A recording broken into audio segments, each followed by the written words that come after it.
Último bloque en Ciudad U y nos queda un tema muy importante, Miguel, Claro ¿no? que sí, estamos con Valeria Plaza, docente de la Facultad de Ciencias Sociales y además una persona que ha trabajado mucho en la cuestión de la seguridad y que ha venido trayendo en la agenda estas cuestiones que vamos a hablar ahora. Por ejemplo, que son estas ideas, podemos decir, este mecanismo que se solicita a los legisladores de Córdoba, lo hacen desde espacios universitarios, también organizaciones sociales, para combatir la tortura. Contanos un poquito de eso, Valeria. Exactamente. Justamente desde la facultad acompañamos un proceso que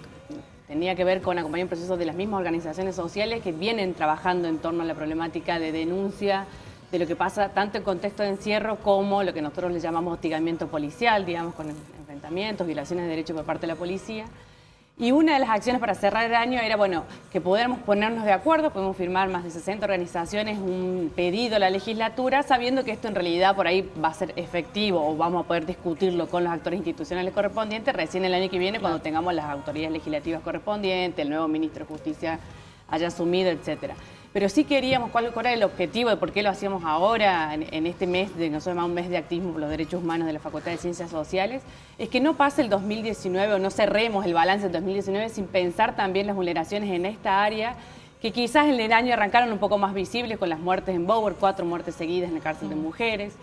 2 o 3 casos de gatillo fácil en un mes, que fue el mes de enero. Entonces, y con el pasar del año eso fue invisibilizando, pero nosotros que venimos trabajando con organizaciones para nada creemos que es porque se ha resuelto la problemática, sino que en realidad otros temas ocuparon la agenda pública y era un poco la idea de poder visibilizar de lo que está pasando en Córdoba hoy también, ¿no? Te quiero preguntar, porque hablando con algunas autoridades de la justicia y también del poder político, reconocen que hay problemas ya de hacinamiento y de cantidad de personas detenidas en Bower. ¿Qué diagnóstico tienen ustedes? Exactamente, el hacinamiento carcelario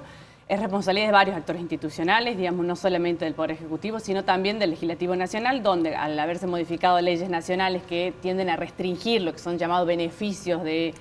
para que quienes están cumpliendo la pena de privación de la libertad pudieran salir en determinados periodos, digamos, eso hace que efectivamente se convierta en un embudo cada vez más complicado. Entonces,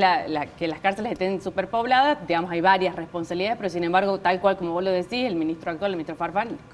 declaró públicamente que este ingreso de más de 1000 presos por año a las mismas cárceles con las mismas plazas da cuenta de una situación de hacinamiento. Ahora, el hacinamiento no es un problema solo que tenga que ver con que, bueno, queremos que los presos estén cómodos, ¿no? Claro. Sino que tiene que ver con que eso genera una serie de vulneraciones de derechos humanos que después podemos pensar, la máxima tiene que ver con que eso provocan conflictos que tienden, después pueden ser muertes de enfrentamientos entre guardias que no pueden manejar la situación de conflictos permanentes en los pabellones o de los mismos internos peleándose, pero también lógicas cotidianas de acceso a la salud, acceso a la educación, acceso al trabajo. Entonces estamos teniendo cada vez más cárceles donde se vulneran los derechos y justamente además estamos pensando que las cárceles tienen que ser para resocializar, no para generar mayor conflicto y violencia adentro, ¿no? ¿Y cuál es el clima hoy?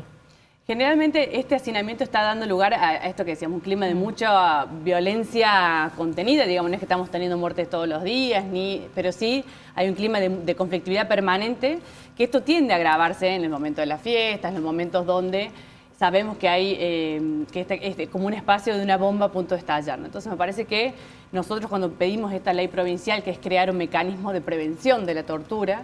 lo que tenemos que hacer como universidad, junto con los actores sociales que vienen trabajando esta problemática, pero también con los actores estatales, a pensar una mesa de diálogo y de solución de temas que no son de los últimos meses, sino que casi como si una de las deudas de la democracia en las cárceles en Argentina, concretamente las cárceles en Córdoba, para pensar en descomprimir la situación en primer lugar y en segundo lugar después para trabajar en el acceso a derechos de esos sujetos privados de la libertad, ¿no? Valeria, cuando a veces hablamos la palabra tortura, mucha gente cree que lo remite a épocas pasadas. Contemos un poquito también qué es lo que ustedes van detectando con estas organizaciones y qué pasa en algunos lugares de Córdoba. El ingreso a los contextos de encierro hoy por hoy para nosotros no está permitido, salvo por espacios de extensión, espacios de prácticas académicas que tenemos desde las distintas carreras vinculadas a la Universidad Nacional de Córdoba. Por eso pedimos el mecanismo de la prevención para poder ingresar como organismos sociales sin previo aviso, para poder hacer un seguimiento mucho más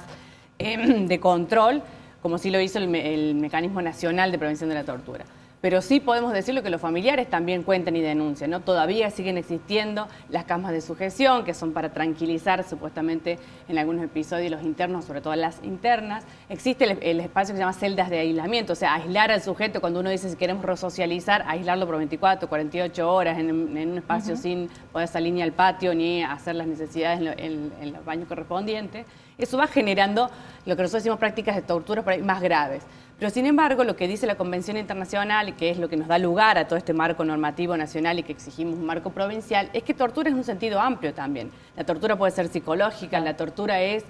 que tengan calor o frío, que se regule a través de la temperatura, es prohibirles el acceso a la visita 2 segundos antes o cuando ya está ingresando la visita, lo que eso genera la ruptura del vínculo con los hijos, con las hijas, con las parejas, etc. Entonces, en el concepto amplio de tortura, yo creo que nadie puede creer que eso no funciona en las cárceles de Córdoba y que hay que ir trabajando con esos distintos niveles de gravedad.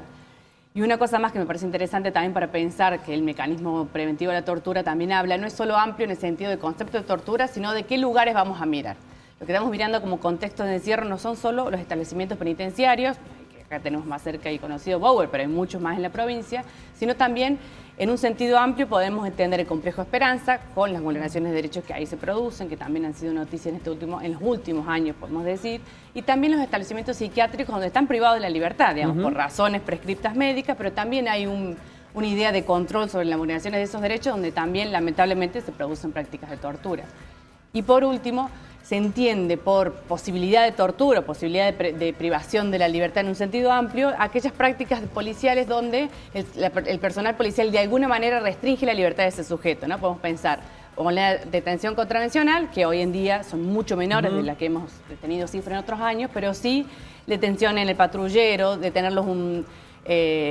tiempo en la plaza, como veíamos los corralitos, digamos, todo este tipo el joven no puede trasladarse porque hay una privación momentánea de la libertad, también el protocolo puede intervenir porque justamente como es preventivo, lo que queremos es evitar la muerte de gatillo fácil, la muerte en contexto de encierro, las grandes torturas que generan lesiones en el cuerpo de los sujetos privados de la libertad y todo eso. Valeria, muchas gracias y esperamos que cuando arranque el 2020 nos vengas a ver de nuevo con lo que firmaron estos legisladores, que ojalá que lo hagan, ¿no? Así es. Bueno, muchas gracias a ustedes por difundir estas noticias. Para eso estamos. Gracias. Se nos termina el tiempo, nos reencontramos mañana a las 14:30 como siempre aquí. Mañana 4 de diciembre estamos Así acá. es, en Ciudad Augusta. Chao.